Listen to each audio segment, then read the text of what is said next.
Bam, we're live. I want to hear you say it so maybe I get the pronunciation with the proper cultural chutzpah.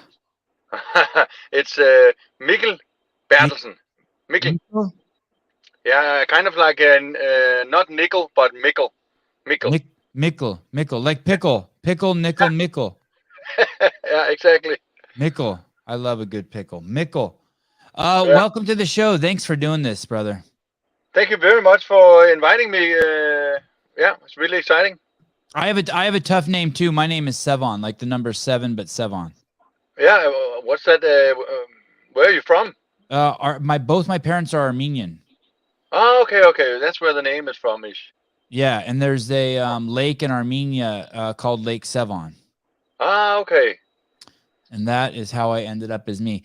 Before we start, we have a bunch of live viewers. I want to show them this game that you have invented, created, innovated, put your heart and soul into here.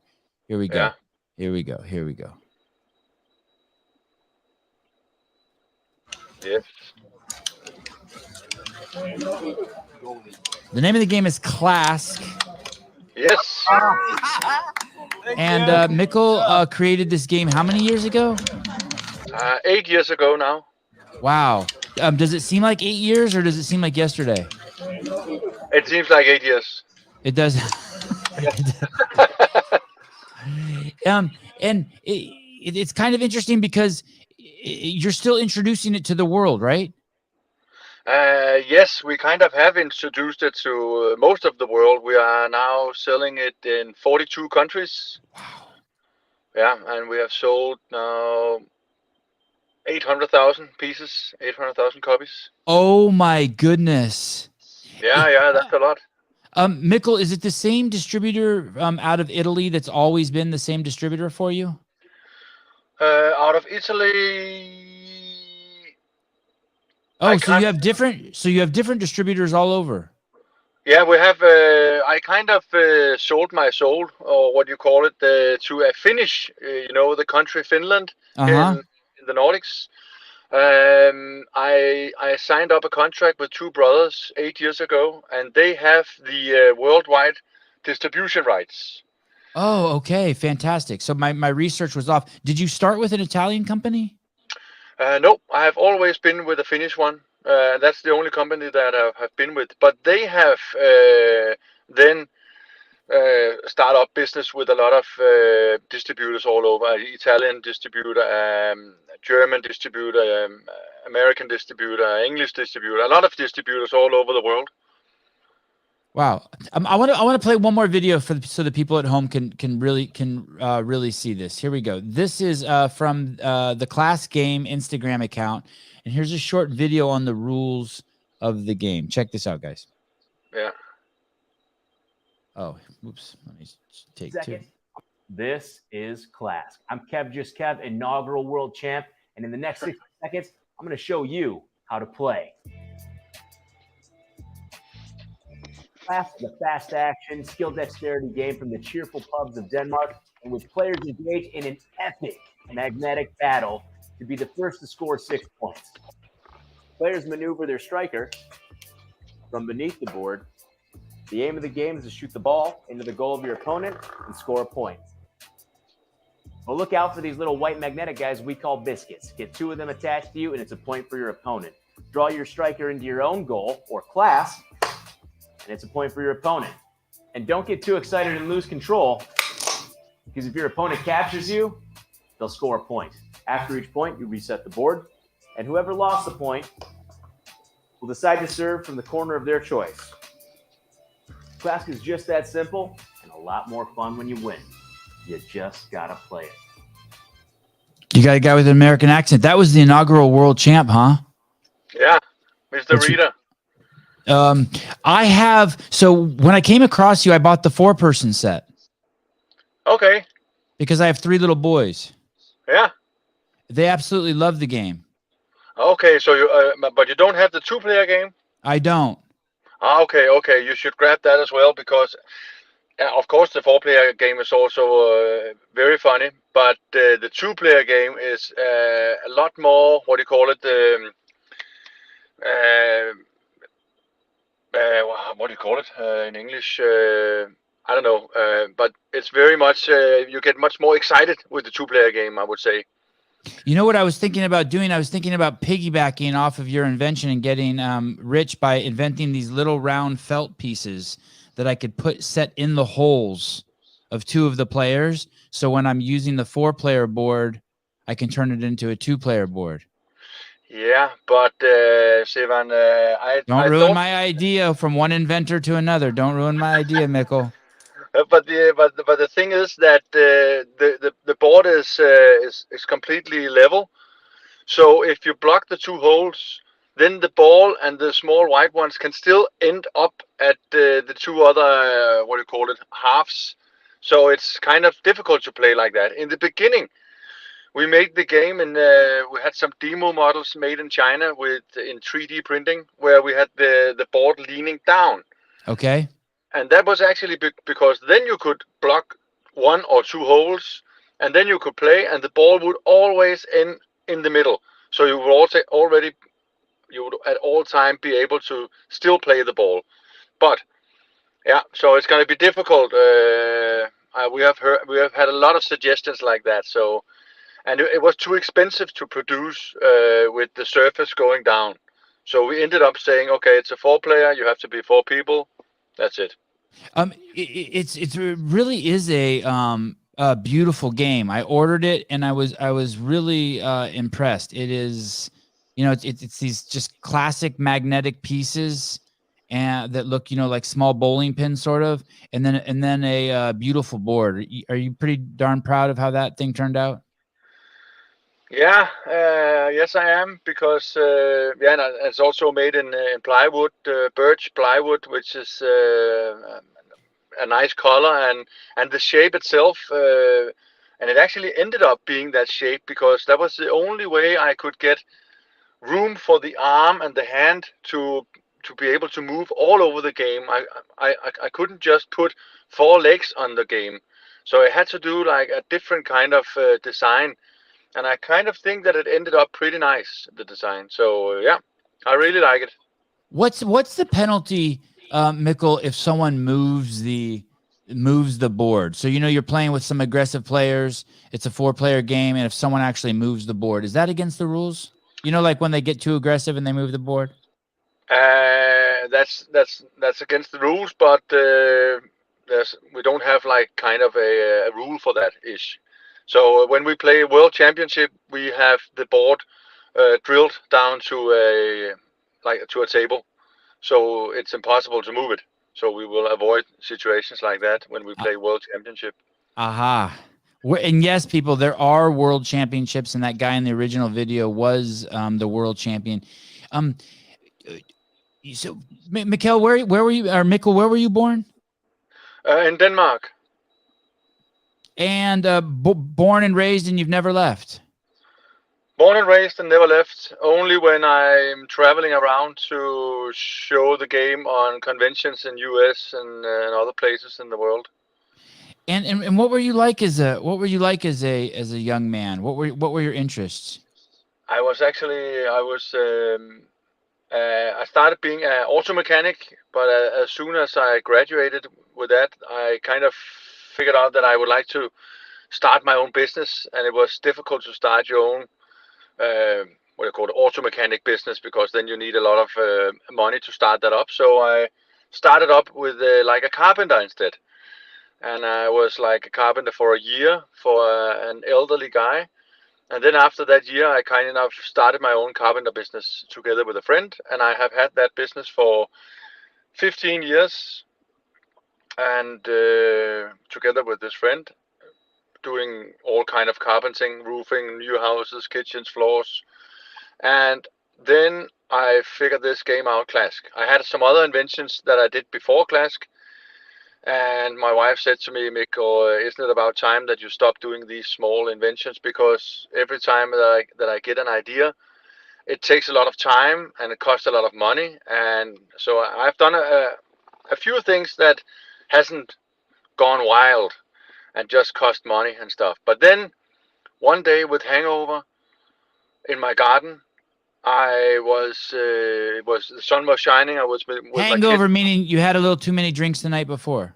Yes, exactly. Okay. Because my head is a little bit the day after. Yeah.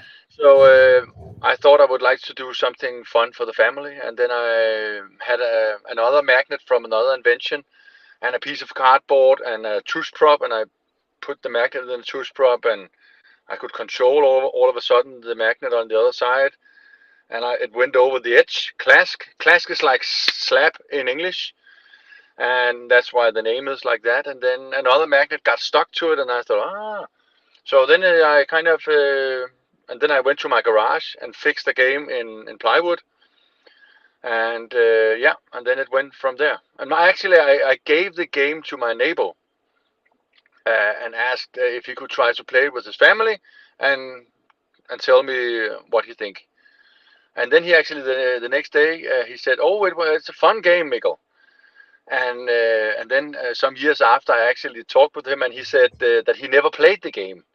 He actually didn't play the game, but either way, I knew at that time that I had something special in my hands. So so I went all in and sold my company, sold my half of the company to my friend, and then I signed up for a tournament what do you call it, some kind of convention in Copenhagen, the capital of Denmark, and then I won the jury's special prize for new thinking and new design. And then these two Finnish brothers, they kind of took contact with me, and then we started the collaboration, and we signed a contract some days later. So early on in the project, you brought in a partner, a 50% ownership. Is that what you said? No, when I was a carpenter, I had a company with a friend, and then okay. And then when I got the idea for Klask, and I could see that it was growing, then I sold my half of the company to my friend, and then I went all in with Klask, and the only thing that I'm working together with now is the Finnish company who has the worldwide distribution rights. They have the rights to produce, marketing, and sell the game worldwide. Wow. And you have kids? I have two kids, yeah. And how old are your kids? 12 and 13. And so when you go to these conventions, what their game like board conventions? Yeah, there are massive board game conventions in Indianapolis and all over US and in Germany. The biggest one I think is in Germany in Essen, where it's a giant convention full of old games, very known games, and Lego and Cards of Humanity and etc. And then also around 1,000 new games every year. Wow. Yeah. This invention group of people, these people who like create things and then try to set them out in the world and see if they catch fire. It must be a very interesting group of people. Get quirky, creative, and also dreamers, right? But I'm guessing it's very few that have the success you have. Yeah, I must admit that I think that I'm kind of a lucky guy. It's not that many. I don't know how many percents that every year, because these 1,000 new games that comes to Essen every year, I think that maybe under 10% of them will be at the convention next year. So it's difficult to hit the one game. But it's a fun crowd. After all these 8 years here, I've kind of got to know a lot of the game designers, and they are super fun people, and all the whole industry is super nice and fun, and people are so nice, and they also party a lot, and I also like to party a bit. So it's kind of a nice industry to walk into, and with creative people, and yeah. Once the game takes off and you sell it to these the distribution rights to these Finnish guys, why do you still keep going to the conventions? Is there some sort of promotion there? I'm imagining the conventions are where people go to try to find investors or distributors. Yeah, exactly. It's normally the big distributors that go to these conventions, and some of the conventions is also open to public, where people just come with their families and spend the whole weekend there, just play games from morning to night. And but again, yes, there's a lot of business going on as well. Where I remember once when we were one of the first conventions in Chicago, actually. ShyTag is the convention's name, and we had a small booth there, and I asked the Finns, "Isn't it expensive to be here?" Yes, they said, but we need to be out here to be discovered. And then at some point, the buyer from Target sat down and played the game, and we didn't even know that it was the buyer from Target. And then I can't remember how many days later, or if it was the same day, then we got asked from this buyer on an email, I think, that if we would like to be on the shelf in 1,800 Target shop stores. Wow. Yeah. So that's what the convention is also about. And it's like for the buyers to find new games, because if you are a distributor or as this guy who was the buyer from Target, if he's the man that finds the new Monopoly and put it on the shelf of his stores or sell it to stores or whatever, then it can be a good business. So that's what it's all about on these conventions. That's also what it's about to find the game. Mikkel, did that deal actually go through? Did it end up on the shelves at Target? Yeah, we ended up at Target for I think 4 years. We were on the shelf at Target, and then they unfortunately switch buyer. So then when the next buyer for Target got in, then she didn't like Klask as much as the other guy, since it was like his baby, his invention, or his found, or what do you call it? Discovery, yeah. His discovery, yeah. And Klask is also kind of it's a big game. It's not foldable yet. So it kind of takes up a lot of shelf space, and that's, business. You can have one Klask game there or 3 Klask games on this shelf, but you can have 300 games of Uno. So you can have a lot more money on the shelf with a smaller game than Klask. So so we end up leaving Target after 4 years, which was kind of a shame. But then we started putting a lot of energy on Amazon. So now the Finns they're doing a lot of business now with Amazon, selling directly to the consumers, which is That's very how exciting. I got it. Yeah, exactly. And that's also it's a fun platform. It's the biggest platform in the world, of course, but you can kind of control it yourself with how much money you would spend on marketing. As soon as you sell the game to Target or Walmart or whatever, then they are in charge of what the price should be for the product, and if there should be a discount code or whatever, and how the marketing is run is also up to them. But when you're selling it yourself through Amazon, then you can kind of be your own boss over the game, and put as much money as you want after the game in terms of marketing and stuff. So yeah, it's very exciting. Did you get mugged or robbed when you were in Chicago? No. No.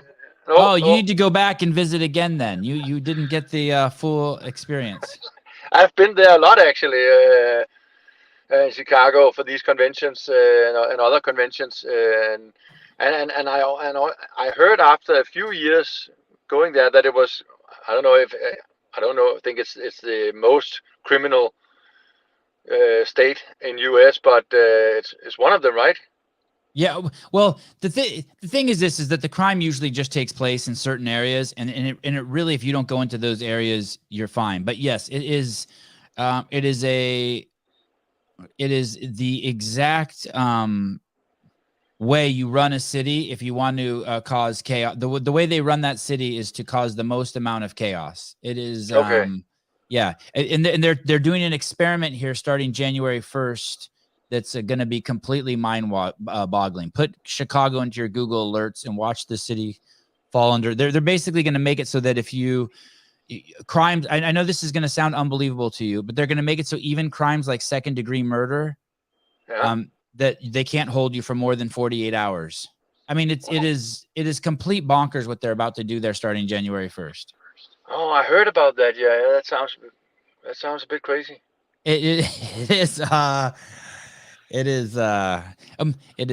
is something else. I don't mean to get that smut on your game. Klask is an amazing game. We're in this era of electronics and people, looking down at their phones and people spending their time. I mean, pornography and just anything that's on their phone. I mean, that's what you're competing with, right? And Yeah. yet you've invented this archaic game using this element called wood. You're using to make it. Is what are you proud of this? I mean, just like there's a contribution element just to humanity.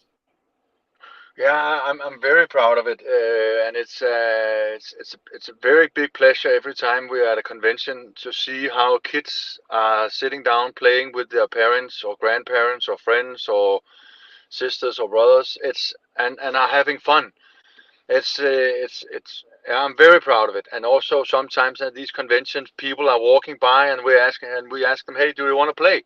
No, it's not a game for us. And then we sometimes we persuade them, and then they sit down, and then after a few minutes, they are actually having so much fun. And that's actually the best, when we persuade people to sit down, play the game, and they say it's not my kind of game, and then they sit down and they have a laugh, and then they sometimes also buy the game and walk on. So, yeah, I'm proud of the game, and it's I also think that with all this phone and computer and stuff, it's a lot of parents, they like to buy this game because it might get their kids away from the phone just for 5 minutes or 10 minutes, and yeah. What's the most popular game of all time, and how many has it sold? Do you know the most popular board game? I don't know, but it must be Monopoly or yeah, Catan maybe. I don't know. I actually I'm not that much of a board gamer. I have only played like Monopoly and Ludo and Uno and stuff before I invented this game. So it's kind of strange how I ended up in this business, because I'm not a board gamer actually. It said this says chess was the first played around. Chess is, let's see, top selling board game of all time. What's the second, Caleb? What's the list of all time best selling? I mean, is it crazy numbers? Is it like 100 million? Do you think like 100 million Monopoly sets have been sold? I have no idea. Your first deal was with is it Carlsberg, the beer company? Yes, it was actually my wife who. That was before the contract with the Finns. Then my wife said to me, because I started making the games myself actually in Denmark, which was pretty expensive to produce. But I started up, and then I sold it on my own little web shop. And then my wife said to me, Mikkel, this is also a bar game. I said. Then I contacted Carlsberg. And at that time, that must be maybe 7.5 years ago, it was a little bit easier to get in contact with Carlsberg. I think today I don't know. I think it's pretty difficult to get a meeting with Carlsberg. But I had a meeting with them, and they loved the game, and they loved it because they are not allowed to do anything with a game that puts your mind into gambling or drinking. And they said that this is actually doing both without doing it. So they loved the game so much that I think they ordered the 1,250 before I got home. I had a mail from them. Crazy. I don't know if you just saw those numbers. Will you pull those up again, Caleb? It said 50 billion sets of checkers. 50 billion. Yeah. There's only 8 billion people on the planet, and then I think it said Monopoly was 275 million sets. Okay. Yeah. Crazy. Yeah, but a game like chess is I think that's open for grab, or what you call it. For example, with Klask, I have the rights for Klask.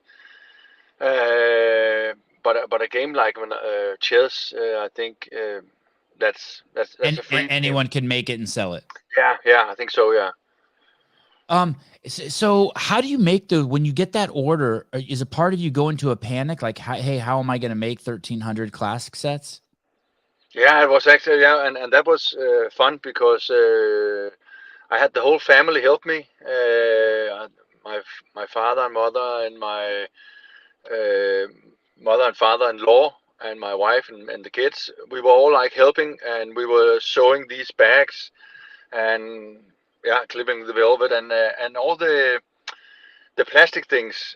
I had them like, I don't know what you call it, that you put it was a drill.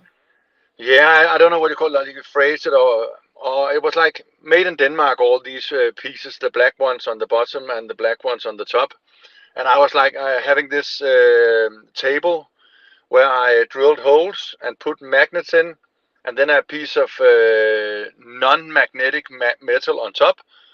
And then I put the magnets on, and then I had these small black ones and a hammer, dunk, dunk, dunk, dunk. And that was, so it took a lot of time to make all these games for Carlsberg. And actually I was working the whole night, and they came the next morning with a big truck and took all these, I can't remember how many pallets, 25 pallets with games. Did you get any injuries from that? Overwork injuries, like a tendonitis or a back pain? I actually had a bad shoulder for a lot of months after that, because I was sanding them. I was hand sanding them with a machine, and I was standing like in a bad position, and there was no way that I could change the position or make it more comfortable for me, because the time was just against me. So actually I had a kind of a sore shoulder for a month or two after that, but it was worth it. Yeah, 1,300, and you made those all in that little wood shop that we see in your videos? Yeah. Wow, that is nuts. Yeah, that was nuts. It was very nuts, but it was a fun start. When you do business like that, when the whole family is involved, and we had a cold beer and coffee, and somebody grabbed some pizza, and we were like working the whole night. It was that's a nice start. I think that's how all entrepreneurs should start. Mikkel, those pieces, do you have a name for the one on top? They call it the striker. Striker. And what's the magnet on the bottom called? The handle. Handle. And are those repurposed from something else? Like, did you find, like, when you worked on cars, was that something you saw, or are those repurposed from somewhere, or those are invented for this game? They were actually invented for this game, because in the beginning, when I sold it to Carlsberg, it was only like the magnet, and then with a plastic thing around the magnet with no antenna. But then when I start selling on online and stuff, and then I asked this guy or this company something about rules and regulations on that there can be no toxic in the plastic and no toxic in the wood, and the magnets are so strong that they are actually dangerous. If you swallow one of these magnets, the big ones, and you swallow another one, I know that it might be impossible. But if you do, then they can actually get stuck in your what are these called? Like your intestine or your colon or something, and pinch it together. Pinch two walls together. Yeah, and then you can actually I've heard of this. You can end up dying from that. So, and that was actually the reason why I had to. We have this small thing. It's we call it a choker, a check choker, where you can, if you have a strong magnet that is stronger than some what do you call it, strength level. Yeah.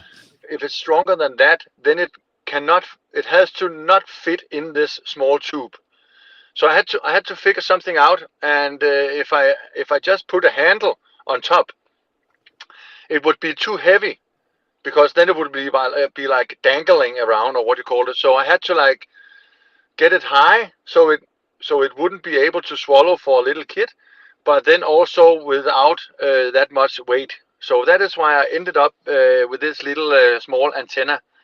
So it's actually just because of rules and regulations. It's shaped like that. Wow, that's cool. Look, someone already bought one. I just ordered Klask on Amazon. Look, already one done. Cool.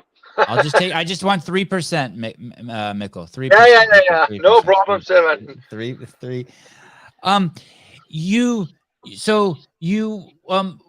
How many prototypes before you get to this? Oh, look, you don't even have to pay me. She already paid me 3%. Sevan, this is badass, my friend. So cool. How many different kinds of guests you are having? You truly are the best interviewer. Well, thank you. Thank you. How many prototypes before we got to what I have in my living room today, or the 2-player one?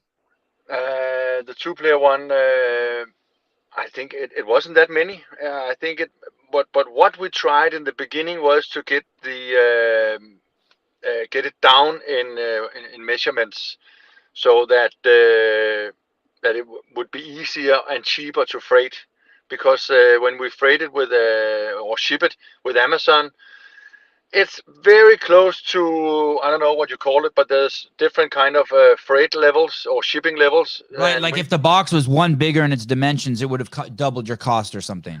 Yeah, and it actually is. And I didn't thought about anything of that in the beginning, but I think the first demo models that I made is kind of the same. Unfortunately, I don't have the first models, and that would have been great if I had the very first cardboard model. That would be so nice to have, but unfortunately I don't. But to answer your question, Sevan, it's kind of the same. I think it didn't took that many prototypes before I kind of got the dimensions, because it could just as well have been 5 centimeters more wide or 10 centimeters longer. But for some reason I ended up with that. It might be because I just had a piece of wood in the garage that had that measurement. I can't remember. It was the day after, you remember. Right. When I got it, I was actually surprised how small it was. And I thought, oh, maybe it's not big enough. But once I started playing, I never had that thought again. Once I put my head down and got across for my kids, I never was like, oh, the dimensions are wrong. I just was completely consumed by the game. But I was surprised. I expected for some reason it to be like giant. Yeah, but I think it fits perfectly, and it's, perfect. And especially the American people, they I think in the Nordics we are used to having furnitures and stuff in bright wood, but in US they really like the design, and I think some people, they actually have it out on their coffee table. I bought a coffee table. I didn't have a coffee table. I bought a coffee table specifically for the Klask so it could stay out, and it's been out ever since. Oh, Sevan, that sounds amazing. And after this conversation, I will immediately fix you a 2-player game from Amazon ASAP. Okay, the show's over. I got what I want. Thank you for tuning in, everybody. We'll see you tomorrow. Yeah. So how did you pick the Finnish guys? What did they say? This is your baby, and you're going to let someone else be the chaperone for it in the world, the chaperone. And how do you what do they say to convince you that makes you think that's okay? They were like, I'm 47, and I think they are like maybe 7 years younger than me, and at that time they were around 30 years old, so they had a lot of energy. And there was actually also another company that contacted me from Norway, but they were like more elderly and a little bit boring, and I just like the setup with the Finns. And you also asked me earlier why I'm traveling around and stuff. since they now have kind of control over the game. But it's because in the contract we put in that Mikkel is, I can help if I want, and they will pay my expenses. So when they have a convention, then I fly out there. They pay my flights and hotels and stuff, and then I can help them with because I'm a carpenter, so I can help build up the stand and take it down afterwards. And can you hear me, Sevan? I can. Okay, the sound just went off here in my car. The sound even got better. Oh, okay. But your face vanished, but the light went away. Now I can't see you. Now you look like you're in a witness protection program. Better. Sorry about the light. That's okay. God damn it! Can you hear me, Sevan? Yeah. Do you need to open the hood of the car and work on your car? No, almost. I just have to open the door. But Sevan, in the contract we had this saying that I could help if I wanted to, and they would then pay me for my expenses. So and I kind of liked that, and also the two Finnish brothers, they didn't know that much about wood and starting up the design of the game and stuff. I think this Klask was their first game that they produced themselves. Otherwise, they kind of distribute other people's games. So it was fun to be with them from the beginning. So I kind of also flew out to China with them, and we talked with the factory, and so it was fun. So to work with them because I could be there from the beginning. And you said this was their first game? Yeah. Wow. I'm just so, I would be so nervous to let it go. What did your wife say? What did people in your life say? What did your lawyer say? What did people tell you who would give you advice? Were they like, no, Mikkel, just keep it all yourself and do the distribution yourself? Was anyone on that side of it? No, actually not. Yeah, there was one guy who suggested it, but I kind of, I was too tempted to go with the Finns, and I don't regret it today because they are very professional and they work a bit differently. They are doing some crazy stuff marketing. For example, down in Germany. We made these small fake tattoos where you just put it on your skin and then with a wet cloth. And so we had this thing going on that it was like the biggest convention in Germany, and so there was like a lot of people, and it was for the whole weekend. So we signed up that we made a sign that people could have a free game of Klask if they tattooed their forehead for 48 hours. So what people would do, they would come to our big booth and then they would get a tattoo in their forehead, and then we took a Polaroid picture, put out their name and what day and what time they got the tattoo, and put it on a wall, a wooden wall, and then they could return 48 hours later, and then they would get a game of Klask. And that was super fun because then we heard the next days that people saying, hey, I was out last night and there was this pretty lady in a fancy dress sitting at a restaurant eating fancy dinner with a Klask tattoo in her forehead. And that's kind of the guerrilla marketing that I really like these Finns for. They have some crazy ideas, which are, it's just fun to work with them. So it was easy to kind of let them handle my little baby. And so, it was their first board game. It was their first board game that they produced themselves. They had several other games where they just I don't know what you call it. They just distribute them. In this case here, they actually produce them and then distribute them. So I guess what where I'm going with that is so that that they're all in. Like you want someone whose livelihood is dependent on the game. Meaning, if they want to buy Christmas presents for their kids and put food on their table, the game has to do well. There's a component of that, I'm guessing. So then okay, they're all in. Yeah, and actually, I think in the beginning, those 8 years ago, they had more games. They still had some of the games, but now they have almost nothing left. They only have Klask. I think that their business is like 97% is Klask. So the commitment is very big from their side. I don't know how it would have went if I would have gone with one of the biggest guys, if I even could get in. But then I would just maybe be on page 67 in their catalog. But here there's only one page, and that's Klask. So I think I'm in the right place. Of course, you never know where you have been, or where you would have been if you choose differently.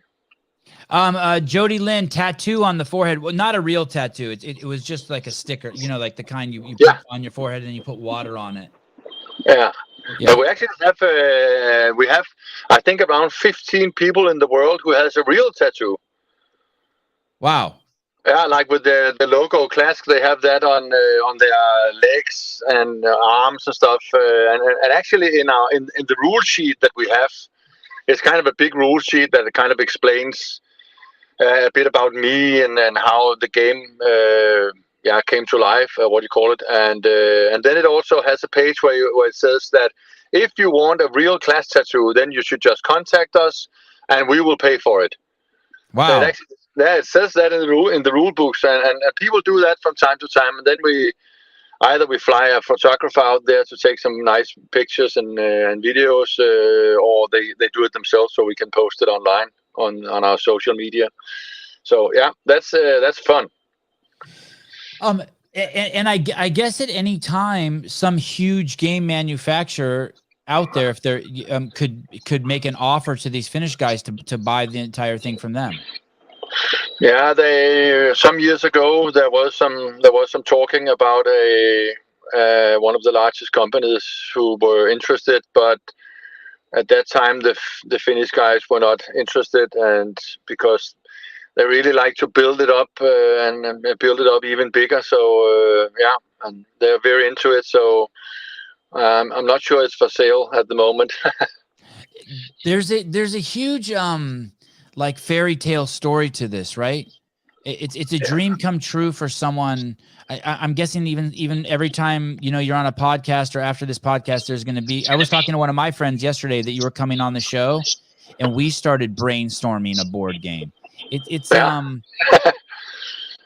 There's got to be a large group of people out there who sort of have this dream that you have, but it wasn't a dream of yours to create a board game, right? This is just something you just were in the moment and ran with. Yeah, it actually just happened by coincidence, I think, or what you call it. But I think it's also easier, of course, to design a board game. We can all be sitting in our home and take out a piece of cardboard and draw a line and have some dice or make some cards and stuff. It's pretty easy. I think it's more difficult to make something for the medical industry or for a car or something. I think that's why there are so many games every year at these conventions, because it's pretty easy to start with. Of course, it's then super difficult to hit the one, but it's tempting and easy to start up with to make some kind of game. Right. The thing with games and stuff for cars is they have to work. If you invent something in the medical industry, even if it doesn't work, you can still get rich selling it. It doesn't have to work. That's a joke, Mikkel. That's a joke. Yeah. I know. Okay. So 3,000 push-ups in a month. Whose idea was that? You did 3,000 push-ups in a month. Yeah, that was my idea. It's actually because I was, I don't know. I've been to the Danish Survivor game. You were on that reality show. Yeah, it's called Robinson here in Denmark, and I actually just won it here for like 14 days ago. I won the game actually. Wow. Yeah. Wait. Let's start at the beginning of that story. So you're just sitting at home, drinking 50 milliliters of olive oil, and you look at your cell phone, and someone says, "Do you have an agent?" Yeah, I do have kind of a good friend that helps me with a lot of my stuff. Yeah. And how did they reach out to you? Tell me that whole story, the Survivor story, Robinson story. Yeah, it was actually during the Corona thing. I was we were watching some television, my wife and my kids, and it was kind of difficult to find some movies to watch with our kids because they were like at the time 11 and 12, and it's kind of difficult to find something that we all would like to see, a movie that we all liked and they were allowed to see. So we kind of found out that Robinson was fun to see because you could also like sit there and watch it, and you could talk at the same time, or Survivor, what that is called in English. And then we saw those Survivor game reality shows, and then there was this lady who won the last one, and she had a cap on her head with a name for a sports something on her forehead, on the cap. And then I said to my family, hey, I'm going to sign up for this Survivor thing, and then I will bring my Klask cap. And then my daughter said to me, Dad, you're too old. And then I said, no way. And then I signed up the next day. I applied for the Survivor thing, and then they actually called me while I was bicycling around in California. I had this outgoing thing, and I didn't like the weather in Denmark, so I just want to go out. And then they called me, and and then I went through some casting things, and then I went in the show. Yeah. Oh, wow. Look how ripped you got during that show. Yeah, I lost 13 kilos. 13? You lost 26 pounds while you were there? 30 pounds? Yeah. Holy cow. Yeah. And what was the deal? Tell me about the premise of the show. A bunch of people go out there and they're on this island for 2 weeks. I haven't seen this show. We were at on the island for 44 days, and we didn't have anything to eat the first 9 days, and then after 9 days, they kind of starting with getting us some rice, the amount that could but that could be an espresso cup filled with rice. Yeah, that was what we got after that, and because that's kind of the aim of the game, to get people like worn down so they can be more, they can have more like what do you call it, conflicts with each other, because that's what people like to see on the television. But and then you're out there for you do all kind of you're first of all you're split into two teams, south and north, and then you compete against each other, and the winning team will either get some vegetables or something, and the losing team will sometimes have to vote a person out from their team. And that's of course it's a horrible game. It's but when you sign up for it and you know how it is, then it's it was the greatest adventure of my life. Oh, really? It was a remarkable experience. It was. I have still some very good friendships. Of course, the final just ended here in the TV version 14 days ago in Denmark, but we were out there for these 44 days during the summer. So I have kept it as a secret for 3 or 4 months. And when you say the winner, you were the last man standing of everyone on both teams. Yeah. I ended up winning the final. These two islands, or these two north and south, we were living at 2 islands, one each, and then at some point when we are around, we start up being 11 people at each team, but at some point when we have voted some of them out, we will end up being 10 people, and then we get together on a new island. And then we kind of, then we don't vote each other out. Yeah, we do that in the beginning, but then it end up being, then you will leave if you don't win the challenges. We have to like stand on a piece of wood in the water, and the last man standing there will, the first one in the water will go out and stuff, and so on. So but it was super fun. All these different kind of, it's like one big game, where you have to do all these, when you see there, it was so fun. Who would have thought some guy who makes board games could win this? Hey, what did your kids say? First they said you couldn't go on the show, and then you ended up winning it. How proud of How they proud were of you super were they? proud. They were super proud, and we were in Copenhagen to watch the final episode together with the other Robinson people or Survivor people, and Jacob Kjellberg, the host, and all the people behind the crew. And my kids were like crying. They were so proud, and it was so amazing to be there with them and show them that also an old guy can do the trick. So yeah. Mikkel, did you think you had a chance of winning when you went on that show? Not to begin with, actually, because when I signed up for it, I'm kind of the guy that I hate conflicts. I hate when people they don't get along. So I kind of leave the room if that happens, if I can. It's pretty difficult here in the car sometimes when the kids are struggling on the back seat. But normally I'm the kind of guy that I'm friends with everyone almost. I'm very rarely unfriends with anyone. So all these conflict stuff, I kind of said to myself, I'm not going to be part of that. I'm not going to be the guy that walks in the jungle and backtalk other people.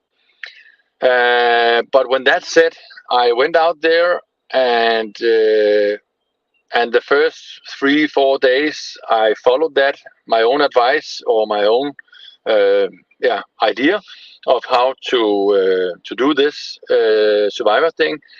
But then I tried one. Then we had a challenge, like one of these courses where we have to run some water and do a lot of stuff. And then I kind of found out that I was actually pretty good at this, and I could also be. I was as good as the young people as well. And I think it was so much fun. The people on my team was fantastic people. And all the games and stuff was amazing, and the island was beautiful. The water was nice, the beach was perfect, and I could use my hands to build all kind of stuff. So I said to myself, okay, I'm going to change roads here. I need to go a bit more in these alliances, or what you call it, like talking a bit with, get some people that I could trust and talk with them, because I said to myself, I'm not going to leave this, And with my first strategy, I might have ended up leaving the Survivor show a bit earlier than I did, because you have to talk with people. You have to kind of agree on who you will vote on when you lose a tournament and stuff. So so it kind of changed for me after 3, 4, 5 days. Then I said, okay, I'm going to be here for a long time, but I didn't have any idea of if I could win or not, but I don't know. But I was. How are you dealing with the attention? Like when you go out, do people recognize you now? Yeah, actually, much more than I thought. I'm actually sitting here in my car on top of a big mall here in Denmark. We are trying to buy the last Christmas present, and we have been here also last week, and there were so many people that apparently have seen. I think maybe over 10% of the Danish population see the show. Wow. Yeah, so a lot of people, they stop and say congratulations, Mikkel, and I can hear, like, I can see people are pointing and say, hey, that's the guy that won the Robinson, and there's a lot of recognition here in Denmark now at the moment. I don't know how long it will last, but. Did you wear your Klask hat? Did you wear it? No, actually, that's another thing that because pretty early in the casting process, they told me that you cannot wear, because I also told them why I was there. It was to promote my game, and they said, Mikkel, unfortunately, you cannot do that. Not at all. They actually also asked me if I had a Klask tattoo, and I didn't, and I don't. But I think if I did have a real Klask tattoo, then it might be that I was not that I couldn't join it, because they are apparently the rules were different last year. What a crazy life you're living. Yeah, it is kind of, man, and that's also I feel kind of lucky, because the Finnish company, they are actually selling so many games that I don't have to do anything for a living. I kind of just get an amount every year that my family can live from, So I can kind of do what I want, and that's also why I'm flying around to help the Finns, because that's also what it creates. It creates some time for me to do some more marketing for Klask and help them. And I'm also at the convention. I stay at the convention, and then I introduce people for the game and tell people the rules of the games for these 3 or 4 days that the convention lasts. So, and this Robinson Survivor thing is also. It was kind of also for my game's sake that I did it. That it then ended up being my life in adventure. That's another thing. But it was in the beginning just to promote Klask and get. So you're still tied to the game in the sense that you still generate revenue from it. The more successful Klask gets, the better it is for you still. Yeah. Oh, Every that's time awesome. they sell a game worldwide, I get a small amount. Yeah, that's fantastic. Wow. Yeah. I like the way you called it this Corona thing earlier. We'll call it that. This Corona thing, did that help sales? Did that because people were inside? Yeah, in the beginning it did, and it did like kind of during all the period. But in the end, we kind of struggled a little bit with the shipment. The freight cost was. It still is much more expensive, and it was difficult to get games from China to US. I think you probably have heard about it. Yeah, our ports were just full of ships out there. They were just stuck out in the ports. Yeah, and they closed the Chinese cities like just with a few incidents of Corona. So it was. The demand was there, but it was super difficult for us to get the games there. And when we got them there, it was actually super expensive. So we ended up flying a team to Fort Wayne, Indiana, to assemble. How many games did we assemble? I think it was 20,000 games we hand assembled in Fort Wayne, because instead of shipping 10 containers, we could ship 2 containers, and then we just had to assemble them there. So we flew in 1 from England, 2 from Denmark, 2 from Finland, and then we assembled 20,000 games in 21 days. So 12 hours a day. So so we're still working and doing everything that we can to get some games out in the families and to people to have fun with. Tanya Bowers, in my humble opinion, luck is overrated. Mikkel is evidence of hard work and a good heart. Bravo. Thank you very much. Yeah. What a remarkable journey. So tell me. Let's go. But going back to this push-up thing, whose idea was it to do 3,000 push-ups? Yeah, Cobra. That's where you're from. This listener is in Fort Wayne, Indiana. Cobra Rhodes. Yep, absolutely. Okay. Whose idea was it to do this 3,000? Who are you doing that with? And by the way, thank you for sharing this on the internet. This is as important as your game. We're in a world with people in decrepitude, and we need people, showing that they're exercising. Yeah, exactly. But it was actually my son who saw this on Instagram or something, or a friend. Then he showed me this schedule where you do these 3,000 push-ups in 30 days. You start with 40, then 50 the next day, then 60, 70, and then a break day. And then you go back to 60, and then and then you actually end up in the end. I think the last day was like 200. Yeah, exactly that schedule there, and you end up doing 250 push-up the last day.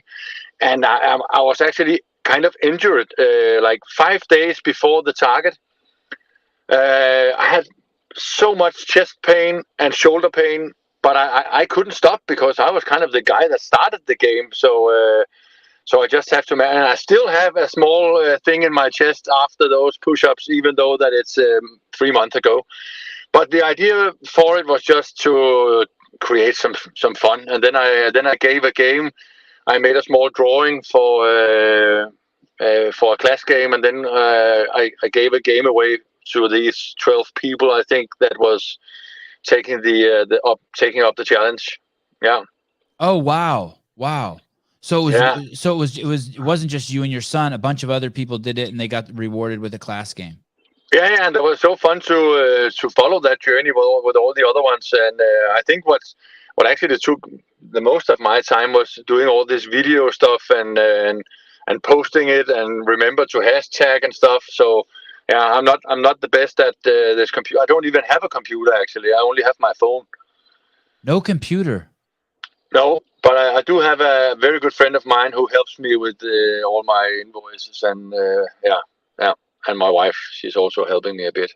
No wonder you did so well at Survivor. You're still in the Stone Ages a bit. Yeah, exactly. Yeah, and it was actually very nice for me because I didn't have that much. Like the thing being out of food was not the biggest problem for me, and yeah, so and I like to do something with my hands. So I was when the other guys when they lost the game, the other team, then they have to vote one of their friends out, and when that day was, then we had a day off. And the rest of my team was kind of bored that day. They thought, oh, this day is gonna last forever, and I kind of liked that day because then we had some time to build something. And we were like hand carving a chess game and a backgammon game, so we could like play chess and backgammon on the island. And so yeah, it was just down my road, this Survivor thing. I really liked it. And the oil, the olive oil, you did was that a 30-day challenge also, the olive oil? No, it was actually just because I have a sore back. I have some kind of disease in my back called modic change. It's kind of when you look at it, when you scan your back with a scanner, then you can see my fourth and fifth. I don't know what it's called. Vertebrae. Back.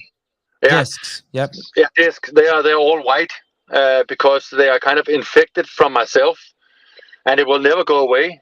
Maybe it will go partly away, but never totally. And then I was at the gym after this Robinson thing, and then I overheard a conversation between two guys. Some guy apparently tried to do 250 kilos in a bench press, or what it's called. And then he got a back injury, or he hurt his back.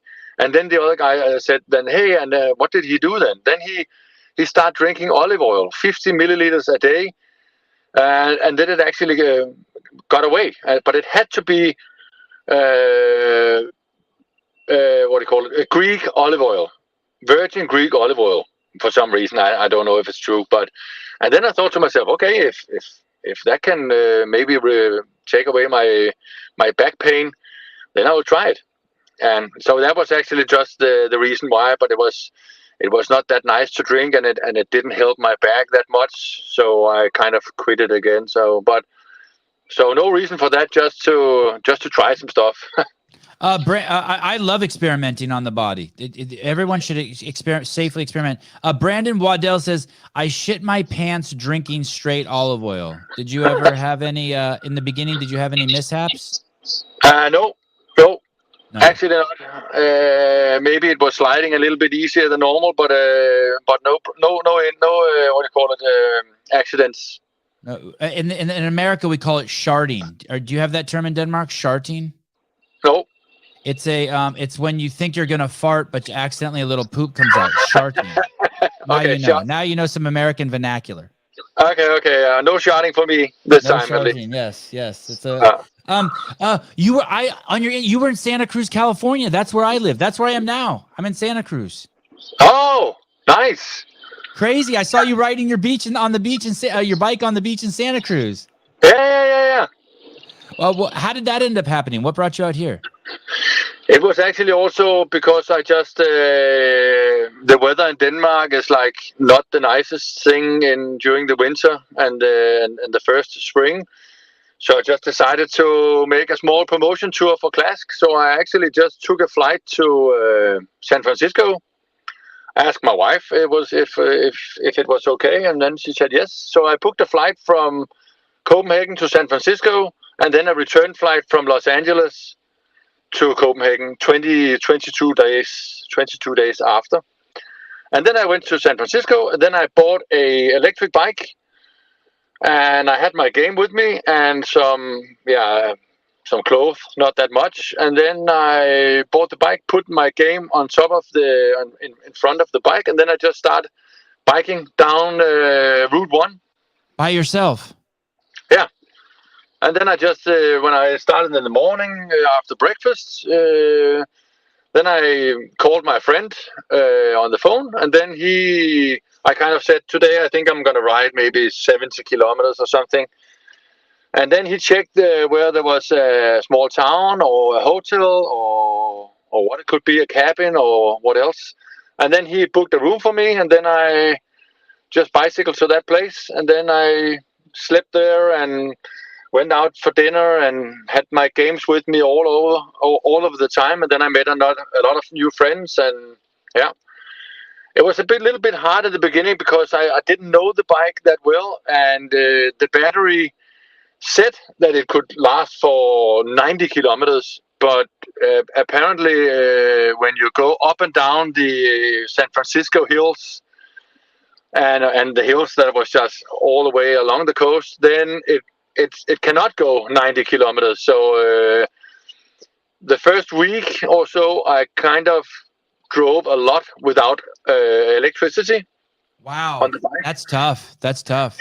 And it's like pretty heavy bike, and I also had my luggage, and I'm like 90 kilos, so it was pretty hard to do that first week. But again, it was fun. It was super fun. And it's like when you travel alone, you meet a lot of people, and instead of being like more than one, then I think it's and that's actually. The thing is that the bike that I bought in San Francisco is it's a Dutch bike called Van Moff.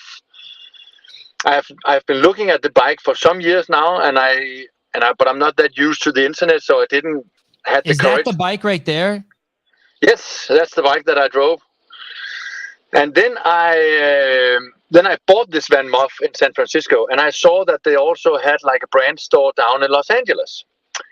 So halfway down, I called this store and said, "Hey, I'm Mikkel from Denmark. I just bought a Van Moff bike in San Francisco, and I'm landing I'm arriving in Los Angeles in a week or so, 10 days. Is it possible for me to maybe sell the bike to you used, or can you maybe help shipping it back to Denmark to me?" Oh, okay. I don't know, she said, but come in and have a look, and we will check it out. And then I went to the store, and she said, "Unfortunately, Mikkel, we cannot buy it back because that's our politic. Even though that we would love to do it, they were very nice at the store." And then she said, No, Mikkel, that's not correct. You are very nice. Yeah. But everyone, she was also you are very nice. But go on. I'll give them a little credit. They should have bought the bike. You just rode it. You're the Klask guy. You just rode it from San Francisco to San Diego. Or Los Angeles. They should have turned it into a promotion. But sorry, go on. Yeah. But here the beauty comes, because then they said, and they cannot even ship it for me because of insurance policy and stuff. But they could give me a box. That the box that they came in, they had a lot of boxes when they every time they sell a bike. They, of course, have a free box. So I was like taking a picture of the box, how the measurement was and the weight. And then my idea was to go to the nearest FedEx shop and ask for them to ship it back. And then I went outside the store and I was checking my phone for the nearest FedEx. And then a guy comes to me.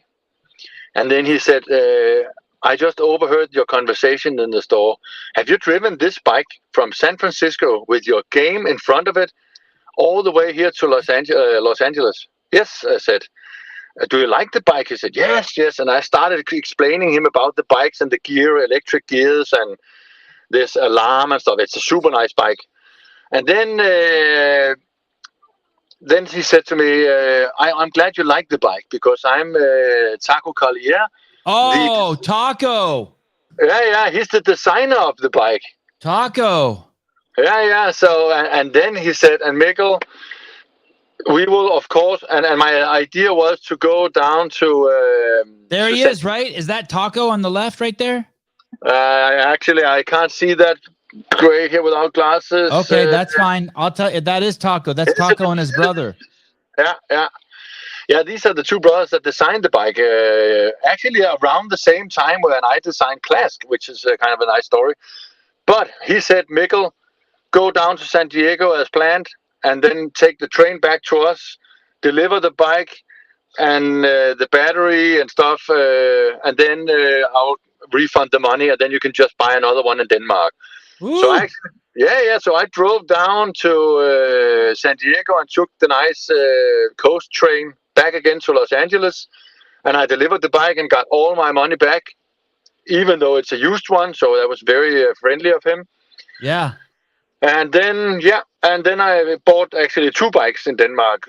They have two models. I bought both of them and have them delivered in Denmark, and I'm enjoying them very much home in Denmark. So that was so funny, and can you imagine? I was actually on the beach in Los Angeles, going a little bit inland to find this Van Muff brand store. Yeah. And I was thinking to myself, should I have a lunch before I go to the store or after? And then I ended up, okay, I'm going to go to the store first, and then I'm going to have some lunch afterwards. So if I had had lunch before, I wouldn't have met Taco. So it's so much fun, and I actually think that I will reach out to this dear Taco Carlier and ask him to do maybe some co-branding, or if we could do something fun with me riding across America with the game in the front, or something fun. I bet you Denmark is like one of the bike riding capitals of the world. Denmark bike per population. Yeah, what it is? I think it is. I think it's at least top 10. I think actually Holland is larger. 81% of the adults own a bicycle. 74% of the people age 15 and over use their bicycle at least once per year. 51% cycle at least once per week. 51% of the people in the United States can't even ride a bike. I could imagine. 21% of the people in Denmark ride their bike every day. Oh, yeah, that's a lot. Yeah, it's amazing. You probably see some crazy stuff too, like some old people, like 90-year-old people riding around on bikes there. Yeah. My dad, he's not 90, but he's 74, and my mom is 72. But they're riding bikes every day. So would you recommend that bike? You like that bike? Yeah, I really do like the bike, and they actually just got a new one. I can't remember. 2.3% ride a bike once a day in the United States. Oh, 21% in Denmark. I don't even think that's right, dude. 2.3%. That's too high. Yeah. I didn't see many bikes on my Route 1 tour down California's coast. Listen, you're such a weird guy. First of all, you live in Denmark. You guys are all a little bit strange. Then you fly to San Francisco, buy a bike there, and ride it to San Diego. I mean, what a cool life. What a cool brain you have. Yeah, it's kind of a strange brain, but it sometimes get me strange and nice places and meet amazing people around the world. I really do enjoy it in my life to be able to do what I do. What was the planning in that ride to San Diego? Did you have like loads of maps and you were panicked and you had tons of phone chargers and you had extra bike batteries, or is it just so casual you just get off the plane and you're like, I mean, did you know what kind of bike you were going to buy when you got off the plane? Yeah, I called the bike store from Denmark, but they said they couldn't promise me a bike, but so I just had to take the chance. And actually, my first idea was to get a kind of a cargo bike, a big cargo bike. But I'm so glad that I didn't do that. If they had the cargo bike with batteries, then I would have bought it. But they didn't have it with batteries, and I thought, I'm not going to do it. Uh-oh. And that is it. They've turned the power off in the great country of Denmark. Or maybe a friend called them. We're back. Take it up to the hotel rooms and or like store it when you what do you call it? Yeah, Right. when you're at these hotels. So yeah, so but I was lucky that they still had a Van Muff in light blue for me to ride my ride, my life. And did you buy any extra batteries, or it's just one anytime it ran out, you just plugged it in? You cannot buy extra batteries actually because the battery is in the frame. But I bought a what do you call it? A battery pack that you can fit down between your legs into in the middle of the frame. You can apply that power bank. It's a power bank, and I did charge that as well. Every day. And I also had some extra batteries for the phone, but it wasn't for any use because there was plenty of batteries. Yeah, that's the power bank for the Van Muff. Yeah. Wow. What a cool thing to do. And it's an amazing bike. It's like when you get close to the bike with your phone, it opens up yourself. Because I'm kind of the guy that hate keys.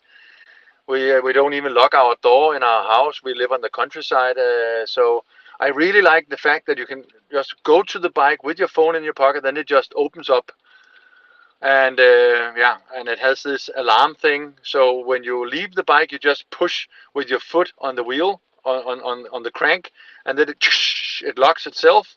And if people try to run away with it, it kind of makes an alarm and also gives me a text message. Hey, your bike is getting stolen, and then I can run after. Did anyone ever try to steal it on that trip? No, nothing at all. Nothing at all. I did not have any incidents at all. Actually, when you talked about Chicago before, Sevan, it reminds me of a story. I was in New York once, and then I was out in the town the night before. My friend came from Denmark. I was out with the Finns, and we had a few too many beers, and then I kind of lost my phone in a taxi. So when I woke up the next morning, I didn't have a phone. But then my friend, he knocked on the door at the hotel room and said, "Hey, Mikkel, how are you doing?" "Yeah, I'm doing great, but I kind of can't find my phone." And then he made this trick with this Find My iPhone stuff. And then he saw that my phone was in, I think it was in Bronx, like a kind of a rough neighborhood in Yes. New York, at least. Yes, we've had some guests from the Bronx. Yes, very rough. Yeah. And then we asked in the reception, hey, my phone, we could see it on the map where it was. It was in some kind of butcher store, halal butcher store.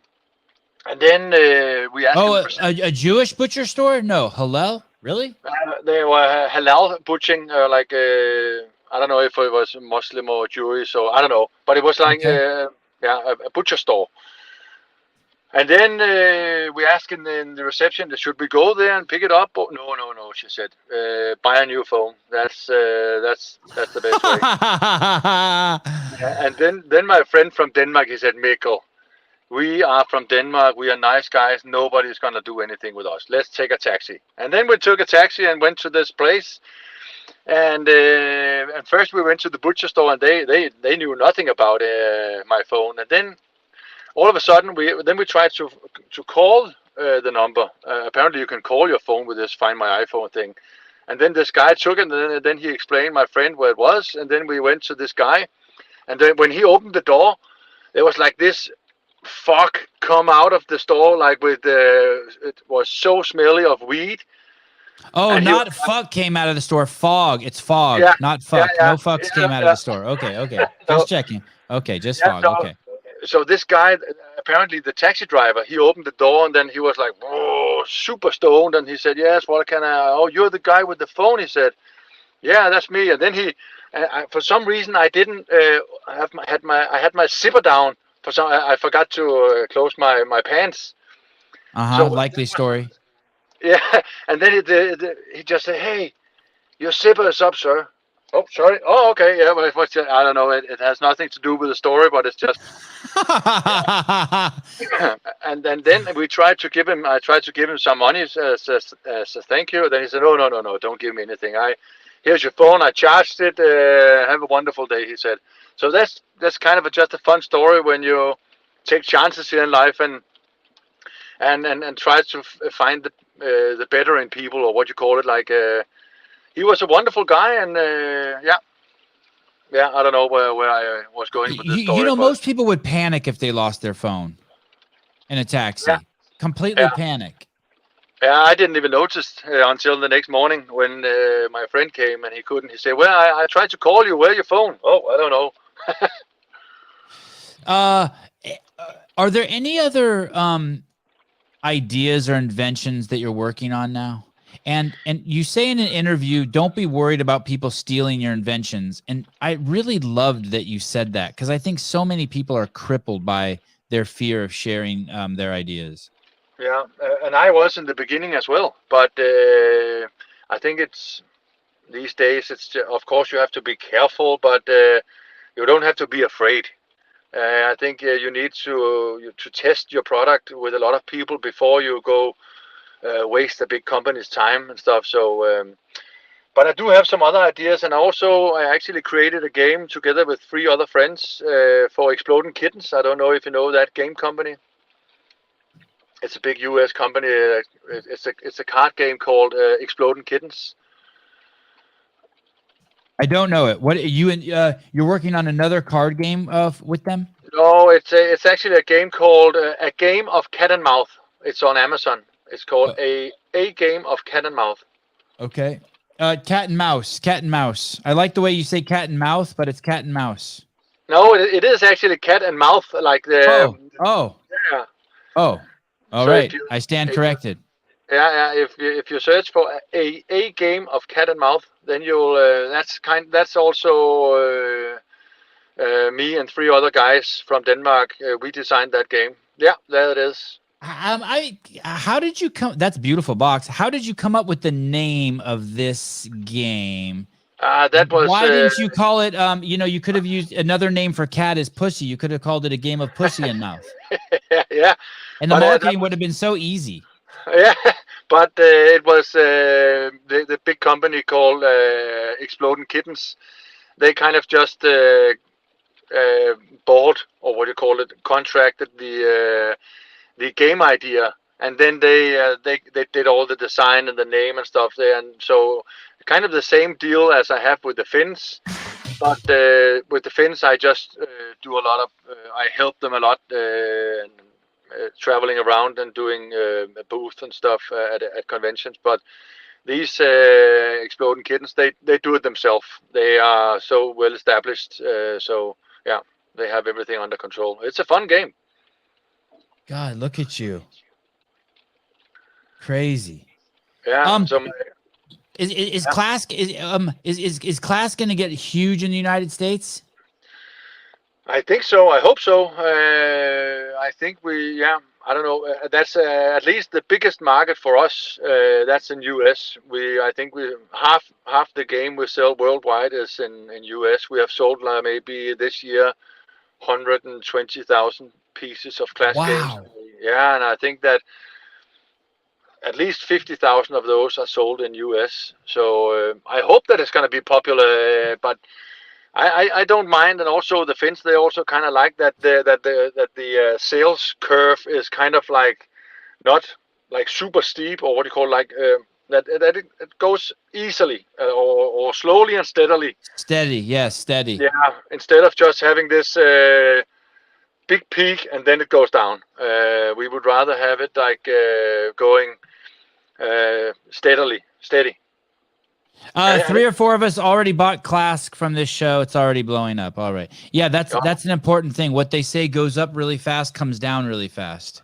Yeah, and that's kind of the Finnish guys' theory, that they would like it. Of course, in the beginning, I thought, can we push it a bit more? But they take it easy, Mikkel. We need to get some products out there, and then have a nice audience who plays the game, and let's hear what they say and stuff. And so yeah, and we have there are small communities all over the world, especially in Italy, that creates their own tournaments once a week or once a month, and it's really nice to follow all these things. And we also had the World Championship in Klask in Helsinki, and that was an amazing weekend.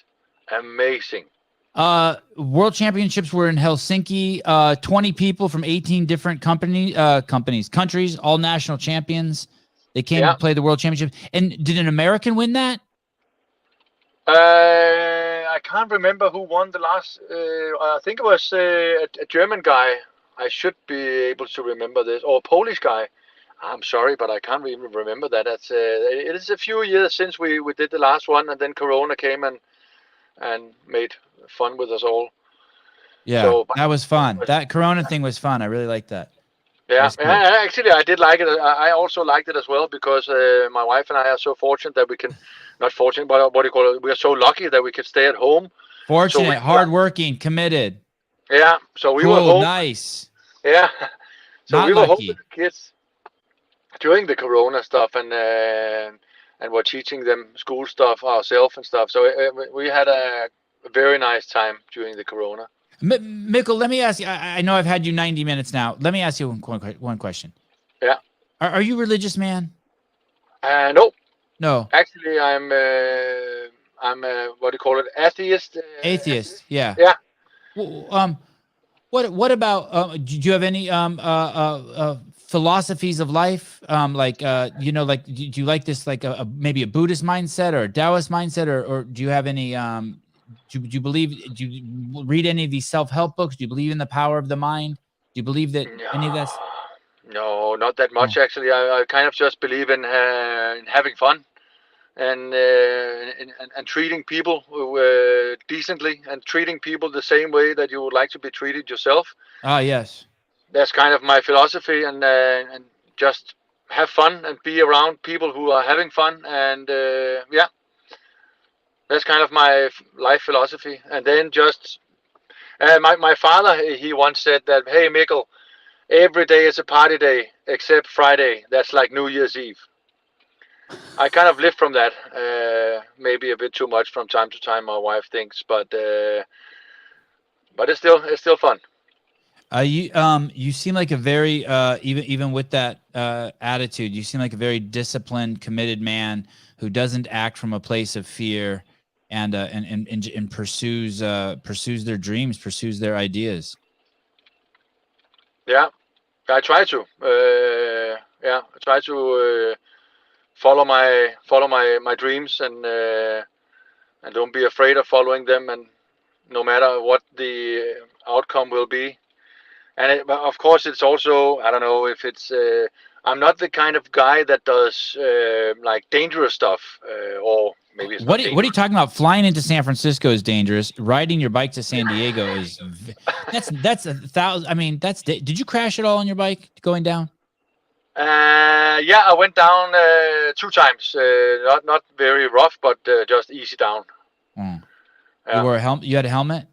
Yes, I had that helmet on every hour of the day. All the Danes wear helmets, right? Yeah. Yeah, you guys don't screw around. No. If you're ever out this way again, I'd love to meet you. I'd love to take you out for a drink. I'd love to have you over to the house. What a cool, inspirational human being you are, Mikkel. Thank you very much, Sevan. And likewise. And you said you were at the same beach. You're living close to the beach that I was. Right by the beach. I'm living the dream, buddy. Yeah, I have a blessed life. Not lucky though. My shit's not lucky. I work my ass off. But I do believe that you should treat people the way you want to be treated, regardless of what they do to you. I love that value. Yeah, it's a value that a lot of us should have, and also think that a lot of us have that value. But right. But Sevan, I'm super sure that I will be out there very soon. I think that before spring you will be sharing a beer too with me. Yes. For sure. Text me anytime. Don't hesitate. I don't sleep on my phone. You can text me 24 hours a day. I will send you my phone number in our email thread. Yeah. Okay. Perfect. And also, Sevan, your address so I can ship you a game. You're the best, brother. Likewise. It has been fantastic to join your show here. It has been. I really like this. Cool. Thank you. Fun.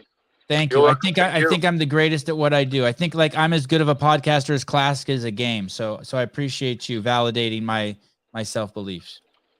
Perfect. All right, brother. Yeah, I look forward to hanging out and just giving you a big hug. Yes, likewise. So within the next 4 months, we'll be seeing each other. I'm almost 100% sure about that. Awesome. All right. Thank you. Tell your family thank you for letting us take you away from the Christmas shopping. Thank you very much, and thank you for taking me away for the Christmas shopping. All right, brother. Bye, Sevan. Bye. Bye. Dang. We're made different. People are made different. That was really cool. Just flies out to San Francisco, buys a bike at the shop, and rides it to San Diego. Meets the owners and inventors of the bike. They buy it back from them. Another one for free. Thank you. Did they gave him a free one when he got to Denmark? Was that the story? He didn't have to buy it? Yeah, they just shipped him out one. Shows how good I listen. Cobra Road, Sevan has the greatest guest. Thank you. I had no idea how that was gonna go. That was awesome. Yeah. That guest cost me $90. I ran across him. I'm like, I guess I gotta buy the game. It's actually a really cool game. And that is true. I did buy a coffee table so I could keep the game set up. I don't think she hasn't. My wife might not be too happy about it, but she doesn't complain. And the kids play a lot. We all play. Might go play a little right now. Mark Moss, I can't wait for Sevan to tell me, text me anytime when I finally make it. Mark, my favorite is there's this dude who has I've talked about him a lot. He has an OnlyFans account, this really buff, handsome guy that I've befriended through Instagram and the show. And I told him he could text me anytime. And sometimes he texts me shit from his OnlyFans account, not pictures or video, but just stuff that people say to him. Like, I don't know if I should have read that. I don't know if I needed to know that. You're tainted now? Yeah, I'm tainted. Yes. Jeffrey Birchfield, kind of Forrest Gump, dude. No shit. That's a good point. Dude. I was running. Nuts. So different than tomorrow's guest. Dude, what is it? I heard Alex Stein bombed. Is Alex Stein against gay marriage? I have no idea. It's possible. Yeah, I guess he kind of went after Charlie Kirk a little bit because Charlie Kirk is okay with gay marriage. I don't understand how you could be not okay or okay with gay marriage. Like it's like, God, people are gonna hate what I'm about to say. Having an opinion on who can get married and who shouldn't is like having an opinion on whether Bigfoot is real or not. Like it's just made up. It's just made up stuff. You cannot believe in Bigfoot, Caleb. Only Armenians can believe in Bigfoot. Okay. All right, well. Imagine telling people what they can or can't believe in.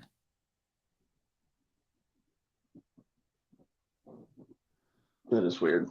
Imagine telling people that they can or cannot do. With just another person, some imaginary thing. Yeah, that's true. I'm thinking of a number between 1 and 50. No, you can't play that game with Caleb. How come? Well, you can only play that with women. Oh. Get Why? the fuck out of here. I'm so curious if that's his stance. I know I want to hear it explained to me.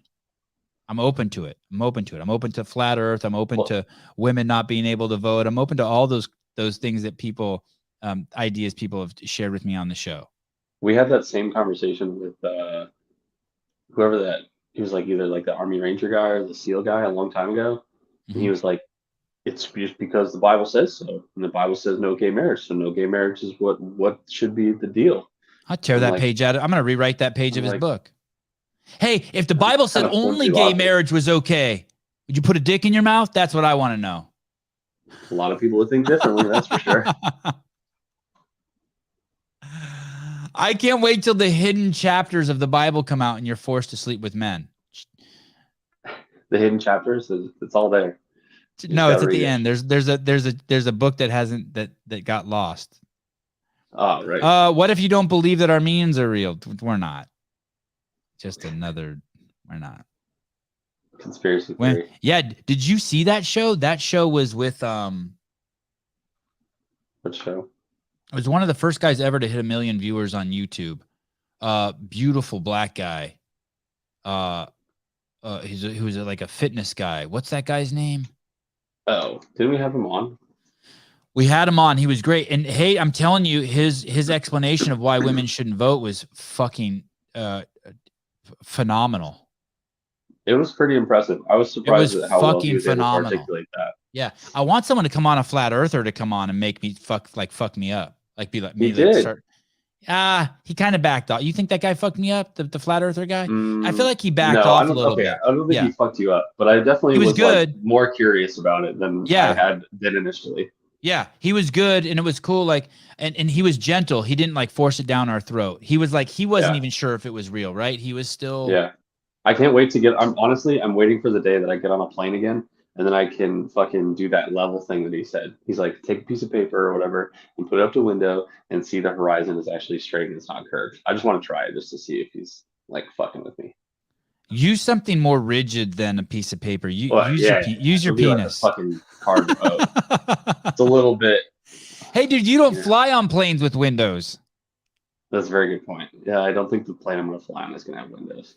That's crazy. I don't know how I'm gonna do that. Those giant planes don't have windows. Yeah, they're just like, get in the tube. We're going to take you where you need to go. Oh, shit. Sorry. Someone's saying it's called, they're not called flat earthers. They're non-globers. Right. Non-globers. Sorry. I haven't heard that term. Have you? I think that guy said it. Oh. But he wasn't like, we're non-globers. He said, I'm not a flat earther. I'm just a non-glober, man. And then that's kind of how that went. He was gentle. He didn't force it down our throat with his hand on our head with a handful of hair. Is that person, is that a boy or a girl? That's a female. That is a female? Yeah. She's the one from Kentucky. You're a good dude, Odd. Dude, all you have to do is watch a boat go out to sea. You mean like as it dips across? They have an explanation. They have an explanation for that too. Find water, Janelle. Not you. She's not talking to you. Yeah, hey, trust me. I fucking am convinced 100% that this son of a gun is round. And anytime I hear an argument, I feel like I have a good pushback. Wow. I'm female indeed. I wish I got more DMs like that. Jeez. Yeah, you talk like a dude. You're a good dude. I send you shit on Instagram, Dave. I know. I appreciate it. Thank you. I don't know who Odd is in my DMs. All right. Tomorrow morning, Alex Stein, are you around tomorrow morning, Caleb? Yeah, I should be. These next few days are going to be weird, so hopefully I'll be around. All right. Tomorrow's going to be nuts. I have a feeling that show is going to be crazy. No, I know it's going to be crazy. Definitely. I did a Hillerfit review last night with Andrew Hiller. How'd it go? I thought it went good. I didn't let anyone talk. I just talked over everyone the whole time. Sounds about right. Okay. You don't have to agree with me always, Caleb. I'm in Alaska. There's only frozen water here at the moment. Oh, yeah. There's probably some reason why water can only freeze on What time is it then? Flat Earth. God, it's like the middle of the night over there. Yeah, it is a dam. They say it's a dam. I think that what they say is it's like that movie Game of Thrones. We're surrounded by a giant ice wall. Yeah. And then if you get through the ice wall, then we're in another dimension, another world. Yeah. Not dimension, world. And there's people who've been through that ice wall. Apparently. I did a Hillerfit review with Andrew Hiller. I'm starting to think, who else would you do it with? I'm starting to think to do them without him. Yeah. Sousa? I don't know. Yeah. If it were Alex and Gary Robert, your YouTube would explode. I know. I'm so glad you do that connection because sometimes I think they're the same person. Yeah. A little bit. Okay. Only one day left. Oh, yeah, thank you. Only one day left to get your Miami shirts. Pre-order ends tomorrow at noon. You know what sucks is I'm not a color guy at all. Like this, I can't stand Miami shit. And every day I've been wearing this stuff, you don't like it either? No, I do. I like it. Oh, I get so many compliments. Like I wore that pink one yesterday and like I got 100 compliments. I never get compliments. I know I'm gonna wear this one today, and everyone's gonna be like, "Oh my god, I love your shirt." It's crazy. It looks good. It does look good. I just not on my. It does look good. It does. Travis did an amazing job. The funny thing is like the stuff you get at Wadapalooza, you can like only wear at Wadapalooza. I fuck with the Wadapalooza Yeah. vibe so hard. Well, that's cool. Okay, fine. I like it. Can I switch? fucking What can dope, I do to dude. change my perspective? Go to Wadapalooza. What could I do to make it so? What do I need to see? Do I need to see the Virgin Mary in my shirt in order to love this? Oh, look, there's even birds up here. Oh wow, it's in the details. Travis, nice, dude. I'm kind of jealous. What time is it? And the armbands. Nice, nice. Cool. I can pull off pink. Yeah, I mean, I think it looks good on me. I just when I see when all the shirts are on me, I like them. But it's when I see them from far away or hanging somewhere, anytime I see neon shit or anything Miami style, I just turn and run. If it's like straight neon, like it's a yellow shirt, you look like a fucking contractor, and I can't stand that. What do you mean a contractor? Oh, like you're wearing like the jacket so you don't get hit by a car? Yes. I just like, you gotta stop. Who's gonna be? Are you gonna still be deployed when Wadapalooza happens? Yeah. So you won't be there. No, I will not. I think Heidi will be there. That's cool. We're talking about our crew that's gonna be there tomorrow. That's gonna help us. They don't even know. I wonder if Heidi's gonna be there. We're depending on Bruce Wayne. I think Will Plummer's now stuck with Strong Coffee, so he might not be able to help us. I'm sure he would be willing to. Contractors are so hot, though. Oh, what'd you say? You think what? Will Plummer what? Will would probably be down to help. I'm not volunteering him to do it, but I'm sure he's always down to be of assistance. He needs to. All right. Okay, guys. I don't know what contractors you're looking at, Heidi, but you got to tell me because they're all fucking huge. Muy grande. Oh, Paulina will be there. I've never seen a Paulina comment. Have you ever seen a Paulina comment? It looks familiar. With no profile pic. Yes, Jody, we all have to go to work now. Okay. Thanks, guys. What a great guest Mikkel is. I really do like that game, Klask. I did get the 4-person one. I haven't played the 2-person one, but it sounds like it's going to happen soon. So, all right, guys, I will see you guys tomorrow. Caleb will see you tomorrow. Bye-bye.